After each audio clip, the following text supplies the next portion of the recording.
So very very good morning from Chitkul. আর আমরা এখন ফুল রেডি হয়ে গেছি চিটকুল থেকে চেক আউট করার জন্য। আজকে আমাদের ডেস্টিনেশন নাকো চিটকুল থেকে অ্যাপ্রক্স 150 কিলোমিটার ডিস্টেন্স। আমরা এখন বেরোচ্ছি সকাল 8টা বাজে। বাইক এখানে রেডি ফুল, শুধু চেন লুপ করতে হবে। চেন লুপ করে চেন ক্লিন করে আমরা বেরিয়ে যাবো। তো যখন ঢুকেছিলাম তখন এখানকার পরিবেশটা আশা করি তোমাদের মনে আছে, যদি না মনে থাকে প্রিভিয়াস ভিডিওটা চেক করতে পারো। সব জায়গার বরফ পুরো গলে গেছে, বাট রুমের সামনের বরফ এখনও গলেনি। তার কারণ দেখতেই পাচ্ছ এখানে সূর্যের আলোটা কম পায়, সেই কারণে। আর সত্যি বলতে মনে হচ্ছে যে আরও একদিন চিটকুল থাকতে পারলে ভালো হতো, কিন্তু আমাদের রাইডের সবে আজকে 4th ডে। আমাদের এখনও অনেক দিন বাকি, অনেকটা এরিয়া কভার করা বাকি। তো এক জায়গায় আটকে থাকলে হবে না, এগিয়ে যেতে হবে। তো চলো সোজা ফিরে আসছি মোটো ভ্লগিং সেটআপে। তো এই যে আমাদের homestay, hotel alpine view. Chitkul ঢোকার পথে প্রথম যে হোমস্টেটা দেখতে হবে সেটাই হলো এই হোটেল অ্যালপাইন ভিউ। এদের হাতের রান্না জাস্ট অসাধারণ। পারলে এখানে এসে থেকো। 1200 টাকা শুধু রুম। হিটার নিলে হিটারের আলাদা কস্ট আছে, প্লাস তোমরা যেমন যা খাবার খাবে তার উপরে আলাদা চার্জ, যেটা সব জায়গায় হয় ন্যাচারালি আর কি। খুব আলাদা কিছু নেই বা খুব কস্টলিও না, একদম ঠিকঠাক। আর পিছনে একটা সুন্দর মাঠ আছে যেখানে বসে তোমরা বিকেলে একটা দারুণ কোয়ালিটি টাইম স্পেন্ড করতে পারবে। তো চলো আর বেশি কথা বলো না, বেরিয়ে যাই আমরা আজকের ডেস্টিনেশন নাকোর উদ্দেশ্যে, যেটা এখান থেকে প্রায় 150 কিলোমিটার। তো আজকে পুরো একদম একটা সানি দিন। আর মাউন্টেন রাইড করার জন্য যেটা সব থেকে ভালো ওয়েদার সেটা হলো এইরকম একটা দিন, সেটা হলো এইরকম একটা ওয়েদার। মাউন্টেন সব বাইকাররা এই ওয়েদারটাকেই প্রেফার করে মাউন্টেন রাইড করার জন্যে। এইরকম সূর্যের আলো থাকলে কোনো সমস্যা হয় না, কোনো সমস্যা হবে না। তো আশেপাশের ভিউটা দেখতেই পাচ্ছ, আমরা যখন এসেছিলাম এই সব কিছু দেখা যাচ্ছিল না, পুরো সাদা আর সাদা চারিদিকে। তো আমরা ভালোই লাকি ছিলাম। আজকে যখন ফিরে যাচ্ছি 2 দিন থাকার পর, তো তখন দেখতেই পাচ্ছ পুরো সব কিছু মানে গলে গেছে। অল্প অল্প বরফ আছে আনাচে কানাচে, না থাকার মতো প্রায়। So look at the view ভাই। গাছগুলোর ফাঁক দিয়ে সামনের এই বরফের পাহাড়টাকে কত সুন্দর দেখাচ্ছে। আর নিচেও এখনও বরফ সম্পূর্ণভাবে গলেনি। আমরা যাওয়ার দিন এখান থেকে খুব হেভি স্নোফল পেয়েছিলাম। এখান থেকে শুরু হয়েছিল হেভি স্নোফল যেটা। আর তার আগে এমনি হালকা হালকা হচ্ছিল যখন তোমরা ভিডিওতে দেখেছো, বাট যখন আমরা এই হেভি স্নোফল এরিয়াতে চলে এসেছিলাম তখন আর ভিডিও করার পরিস্থিতি ছিল না আমাদের কাছে। সেই জন্য আমরা তখন খুব ঠান্ডায় কাহিল হয়ে গেছিলাম। আর তখন আমাদের একটাই টার্গেট ছিল যে কখন একটা হোমস্টেতে ঢুকবো, গিয়ে একটু গরম হবো আর এইসব জামা প্যান্টগুলো ছাড়বো। এটাই আমাদের মেন টার্গেট ছিল। তো তাই আমরা এখানে আর বেশি দাঁড়াতে পারিনি, বেশি ভিডিও শ্যুট করতে পারিনি। তো চিটকুল থেকে সাংলা আসা অবধি রাস্তা একটু খারাপ পাবে, তারপরে সাংলা থেকে রাস্তা আবার খুবই ভালো। ফুল অফ রোডিং হবে চিটকুল থেকে সাংলা অবধি। সাংলা থেকে আমরা আমাদের ডাইরেকশান চেঞ্জ করে আমরা চলে যাবো টুয়ার্ডস কাজার দিকে। একদিনে তো কাজা পৌঁছানো সম্ভব না, তাই আমরা আজকে স্টে করব নাকোতে। এরকমই প্ল্যান আছে আপাতত। দেখা যাক, নাকো থেকে এগিয়েও যেতে পারি বা নাকোর আগেও স্টে করতে পারি। সেটা ডিপেন্ডস অন কন্ডিশনস, যে কখন পৌঁছচ্ছি বা কীরকম অবস্থা থাকছে, বৃষ্টি হচ্ছে কিনা, সব কিছুর ওপরই নির্ভরযোগ্য। তো দেখা যাক, আশা করবো যেন আমরা নাকো ক্রস করে আরেকটু এগিয়ে যেতে পারি। তাহলে আমাদের কালকের রাইডটা আরেকটু সুবিধা হয়ে যাবে। আর আজকে আমাদের অন দ্য ওয়েতে কয়েকটা সাইট সিনস পড়বে, সেগুলোও কভার করার চেষ্টা করবো যতটা পারবো। তো এইখানকার ভিউটা দেখো, কত ভাস্ট একটা এরিয়া জুড়ে, পুরো একটা ভ্যালি টাইপস। অনেক বাড়িঘর একসাথে রয়েছে এখানে। এটা একটা কমিউনিটি বলতে পারো পাহাড়ের। আর এরা সকালবেলা উঠে বা এদের প্রত্যেক দিন কী ভিউ পায় একবার কল্পনা করে নাও। জাস্ট যেদিকেই তাকাবে সেদিকেই বরফে ঢাকা পাহাড় দেখতে পাবে, আর সাথে এরকম সবুজ সবুজ গাছ এই জায়গার বিউটিটাকে আরও এনহ্যান্সড করছে। তো এখন আমরা দাঁড়িয়ে পড়েছি সাংলায় একটা মিষ্টির দোকানে, এখানকার একটা লোকাল ट्रेडिशनल स्वीट ट्राई करते। अंकल ये स्वीट्स का नाम क्या है? क्या बर्फी? डोटा बर्फी। তো দেখা যাক টেস্ট করে কেমন। পুরো চিট মনে হচ্ছে গুড়পুর দেওয়া আছে, দেখা যাক। বাহ, ভালো খেতে। এরকম রাস্তায় 80 স্পিডে ক্রুজিং করার মজাই আলাদা। ভিউটা দেখো জাস্ট রাস্তার, কি দারুণ লাগছে নদীটাকে। ফুল ট্যাঙ্ক কর দো। তো ফাইনালি আমরা পোহাড়িতে পেয়ে গেছি একটা পেট্রোল পাম্প, যেটা মানে নাকো যাওয়ার পথে পড়বে। কোনো পাম্পে তেল নেই এখানে, ফাইনালি পেলাম অবশেষে। নেই আলাগ আলাগ কর দো। আর হিমাচলের তেলের রেট দেখতে পাচ্ছ 97.40 টাকা, মানে 97.40 টাকা পার লিটার। ওয়েস্ট বেঙ্গল থেকে সব জায়গায় দেখলাম সস্তা। Look at the beauty guys, কি অপূর্ব সুন্দর লাগছে দেখতে। তারপরে এরকম একটা সানি ওয়েদার, পুরো রোদ ঝলমলে ওয়েদার। আর আমরা আমাদের ডেস্টিনেশনের দিকে এগিয়ে চলেছি ক্রমশ। বেশি না, 2 ঘন্টার রাস্তা বাকি, 100 কিলোমিটার বাকি। এরকম রাস্তা হলে 100 কিলোমিটার যাওয়াটা কোনো ব্যাপারই না।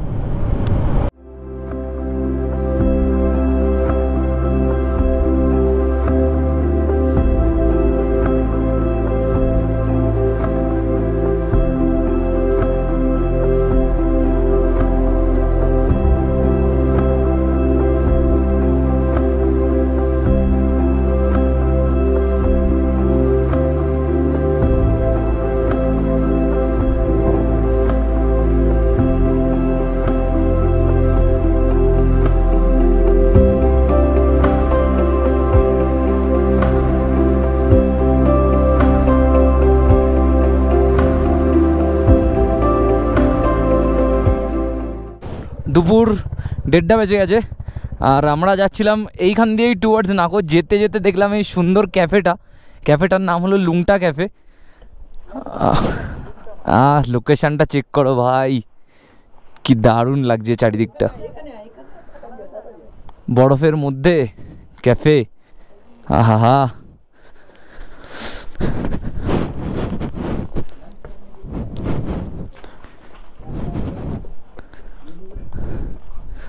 ওহো ভাই, খাবার লোকেশনটা চেক করো গাইজ, অপূর্ব।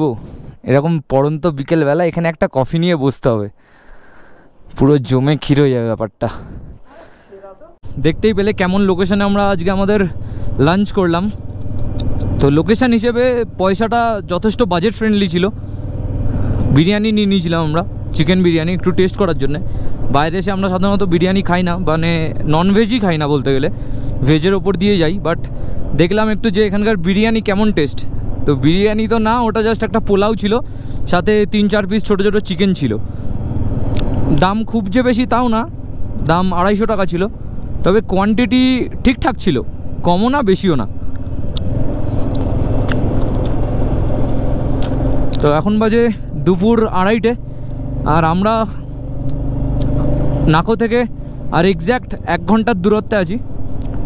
3টের মধ্যে আমরা পৌঁছাবো নাকো। তো মাঝখানে পড়বে খাব যে জায়গাটা দেখছো, ওখানে আছে খাব সঙ্গম, ওখানে 2টো নদী মিলেছে। তো চলো সোজা ওই নেক্সট আমাদের খাব সঙ্গমে গিয়েই দেখা হচ্ছে।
হাইট আস্তে আস্তে বাড়ছে আর সাথে টেম্পারেচারও কমছে, বুঝতে পারছি, ফিল করতে পারছি ব্যাপারটা।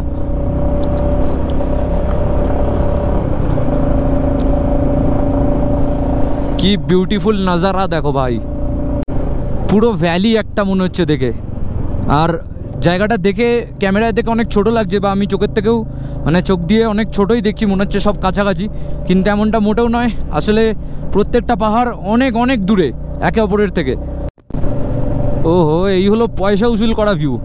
তো এরকম ভিউ দেখতে পাবে ঠিক নাকো ঢোকার আগে। আমরা নাকো থেকে 3 কিলোমিটার দূরে আছি আর এরকম ভিউ ভাই কিছু বলার নেই। তো আমাদের আজকে স্টে করার কথা ছিল নাকোয়ে, কিন্তু যেহেতু এখন বাজে মাত্র বিকেল 3:30, সরি বিকেল না, দুপুর 3:30, তো আমরা ডিসাইড করেছি যে নাকো লেকটা দেখে আমরা নাকো ছেড়ে আরও কিছুটা পথ এগিয়ে যাব, তাহলে আমাদের কালকে পরের দিন কাজা ঢোকার জন্য সুবিধা হয়ে যাবে কিছুটা। তো এই হলো নাকোর আগের রাস্তার সিনারিও। হয়তো সামনে গিয়ে আরও ভালো সিনিক বিউটি পাবো, তো সেগুলোও তোমাদের সাথে শেয়ার করছি, স্টে টিউনড। এখন আমরা চলেছি নাকো লেকের পথে। মেন হাইওয়ে ছেড়ে আমরা একটা কাট মেরে নিয়েছি ডান দিকে। তো এই দিকে ডিরেকশান দেওয়া ছিল গুগল ম্যাপসে যে নাকো লেকের এটা আর একটা রাস্তা যাওয়ার, দুটো রাস্তা আছে, একটা হাইওয়ে থেকে একদম প্রপার ডান দিকে, আর এটা আমরা হাইওয়ে থেকে ঠিক ইউ টার্ন মেরেছি একটা। তো এই রাস্তাটা দেখি কীরকম হয়। আর নাকো লেকের একদম কাছেই চলে এসেছি আমরা, নাকো লেকের 4 মিনিট দেখাচ্ছে এখান থেকে। তো চলো নাকো লেকের সামনে গিয়েই কথা হবে। তো এখন আমরা চলে এসেছি নাকো লেকে, যেটা one of the most famous tourist spot. আর লেকের ভিউটা দেখো, জাস্ট অসাধারণ অসাধারণ ভিউ। এরকম ব্লু কালারের লেক, সাথে এরকম ন্যাড়া ন্যাড়া গাছ সামনে, আর পিছনে সাদা মাউন্টেন রেঞ্জ, জাস্ট অসাম লাগছে।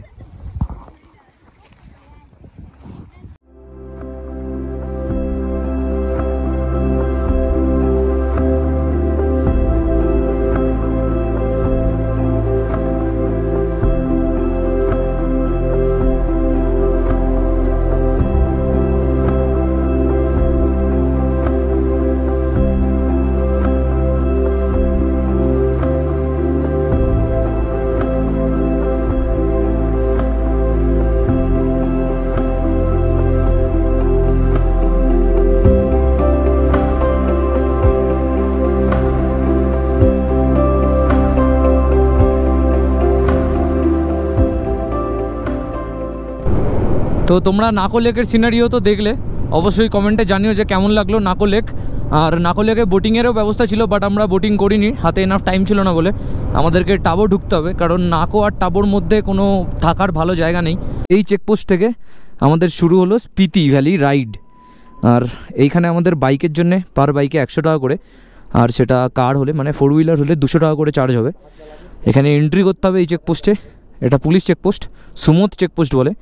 তো এই সুমোথ চেকপোস্টে এন্ট্রি করার পরে আমরা বেরিয়ে যাব টুয়ার্ডস তাবো।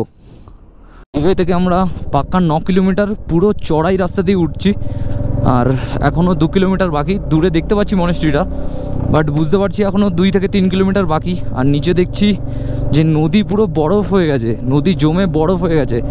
আর এখানে টেম্পারেচার ভীষণ কম, ভীষণ কম, মানে মনে হচ্ছে যেন স্নোফলের মধ্যে দিয়ে রাইড করছি। চিটকুলে রাইড করার সময় যেমন ফিলিংস হচ্ছিল ঠিক সেম লাগছে পুরো এখানে, এত ঠান্ডা এখানে। তো চলে এসেছি আমরা এখন গিউ মনেস্ট্রি, দেখতে পাচ্ছ।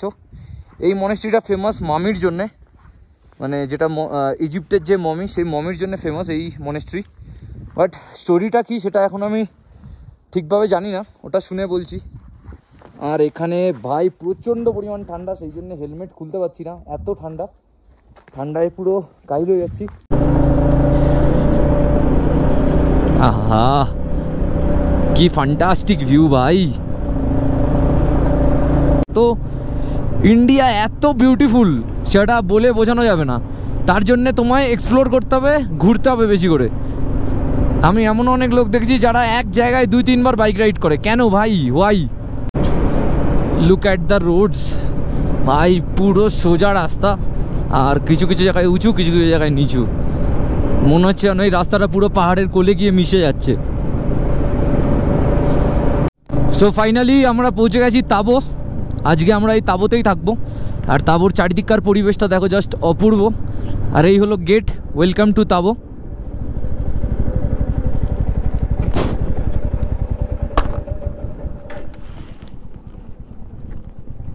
দেখো দেখো দেখো, তাবো তাবো বলে যে গ্রামটা কত সুন্দর সাজানো, পরিপাটি এবং পরিষ্কার। এখানে আশেপাশে ছোটোখাটো দোকানও আছে, চারিদিকে খেলাধুলো করছে ছেলেপিলে। আর আগেই দেখলাম একটা স্কুল আছে নবোদয়, যেটা সেন্ট্রাল স্কুল বলে। আর কি সুন্দর সাজানো দেখো চারিদিকটা, জাস্ট অপূর্ব লাগছে।